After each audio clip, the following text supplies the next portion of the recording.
Tabriklar. İkinci testdan ham o'ta olmadingiz. Ha, bu men. Ammo xulosa qilishga shoshiling. Chunki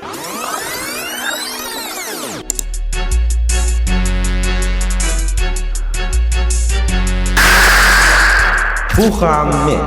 Ismim Samandar. Imperial ingliz tilini o'qib, bir marta IELTS Free oldim. Ammo natijam 6,5 chiqqan edi. Qanday qilib? Nega deysizmi? Testlardan o'ta olmaganman. To'g'risi, test ishlashni unchalik ham yoqtirmayman. Shundan so'ng o'qishni davom ettirishga xohishim qolmadi. Lekin ustozim Miss Krasal menga aytgan You can do it, Samandar. Keep studying. gaplari bu o'quv markazida to'g'ri yo'lga qo'yilgan muhitda ta'sirida men o'zim istagan IELTS natijaga erisha oldim. Men o'shanda Imperial Academy'ga faqatgina o'quv markazi sifatida qaragan bo'lsam, hozirda bu yer mening ishxonam. Men testing system bo'limida ishlayman. Xullas, boshda testlarni yiqilishdan boshlangan yo'lim bugungi kunda o'quvchilarning testini nazorat qilish bilan o'tmoqda. Hayot qiziqda, to'g'rimi?